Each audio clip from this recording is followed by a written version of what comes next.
Hi, welcome.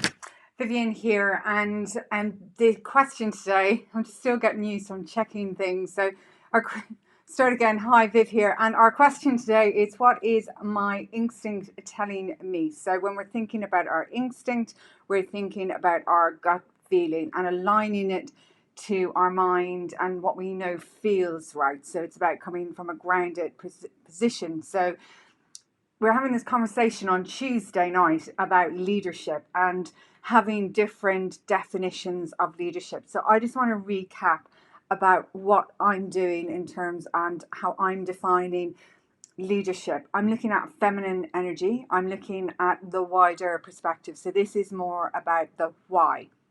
And so I use a definition by Jeanette, a Dutch coach, which talks about leadership in terms of women all having the ability to be a leader within themselves. So it's you might be leading loads of people, you might be leading yourself. It's about recognizing that you have the ability to have your own thoughts, you have your own feelings, you're capable of moving, you are capable of being consciously aware that everybody else has their own ability to think, feel, and move.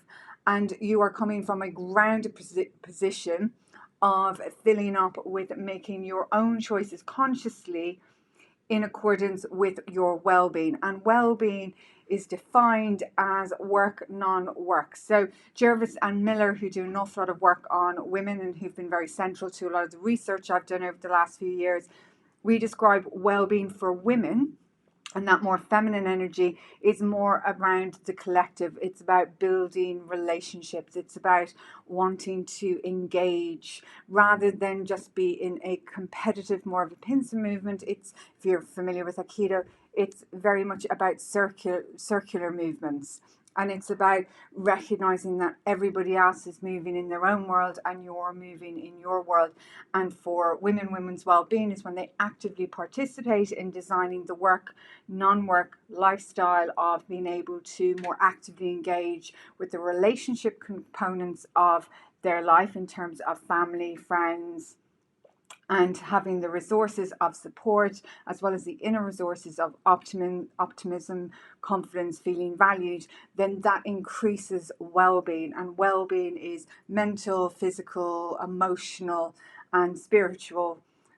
Nothing to do with religion. It's just our energy. It's our essence in terms of who we are and the unique gifts that we are here to bring into the world and to voice into the world. And that's really where our instinct comes from. What is in an alignment with that? Are we getting grounded every day?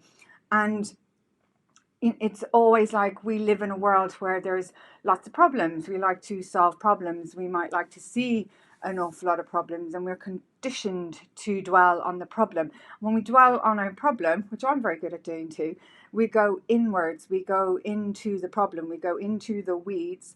And this is about sometimes shifting back and looking at the wider position. It's not just sometimes, it's all the time. It's like we can go down into the depth.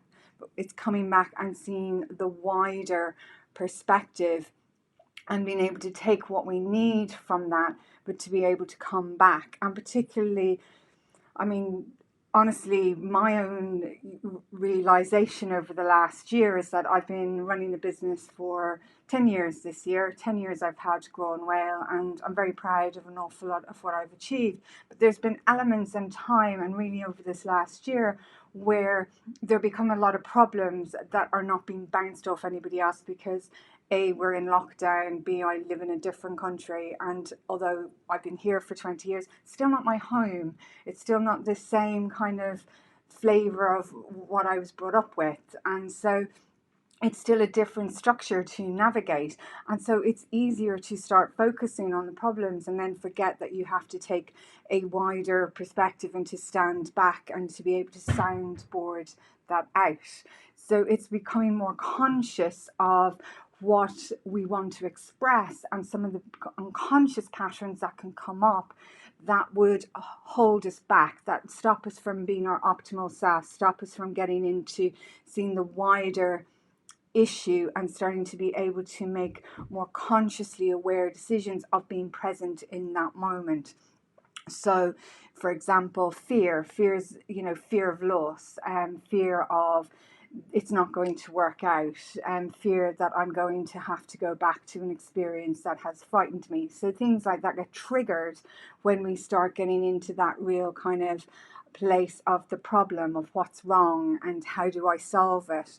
And it is an opportunity to take a deep breath and then take a wider perspective and to start focusing back on what is it you want to achieve with that, what it is you love. So I've done an exercise this morning where I've taken a breath and done my own just stop in terms of, where do I feel those problems, and where do I feel a sense that my expression of who I am as a person is going to be curtailed, and what is that fear arising in me, and then what do I need to do to take a step back from it and focus on what I can create, what other avenues are open to me, what maybe a different direction or a different play can I make, rather than the one that I've always made that I know doesn't work out and increases the fear because it just seems like it becomes on a merry-go-round.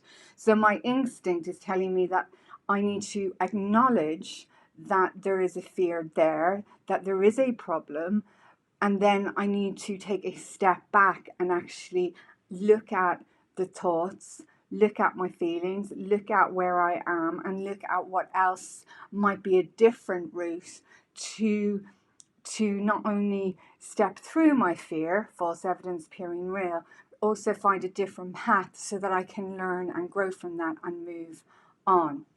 So my invitation today is, wherever you are, to tap into what is your instinct saying. Where if you have a problem that you're dealing with, what is your instinct saying about it? And just be curious about it. And curiosity is about being detached from the feeling. So being aware that somebody or yourself is going through a feeling or an emotion that may feel like bigger than a tsunami, and then at the end of it, kind of detaching from it and actually sensing into what is it telling you, because if it is telling you that there's fear there, then it's looking for a different direction for you to point, instead of at the problem and going back down the merry-go-round, about looking at maybe trying, or not trying, because trying is always I don't like that word.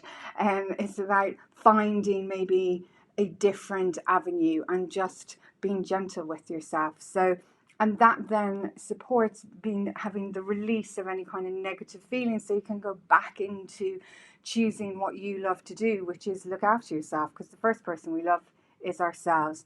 So what I would say is, as well, is just acknowledge any of the consequences of failing to express who you are, and that these problems sometimes can take a couple of goes, because self patterns, particularly if they're unconscious, because if it's an unconscious pattern, we're not aware of it, it can take a few goes to kind of actually get your aha moment and say, oh, that's what that means. So being curious and gentle with yourself, but coming back to a position of wanting, at least engaging with your truth of who you are and how you want to present yourself to the world.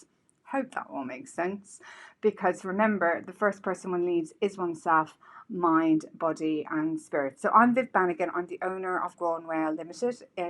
I work with creative and entrepreneurial women who feel overwhelmed, lack of confidence, they're confused about the next step in their journey, and they want perspective on their unique landscape and their vision. What I do is share with them our key framework called the MAP, which works through mastery, action and passion. It's all about sharing tools, resources, techniques to take back control of the reins of your journey and move forward with confidence and clarity.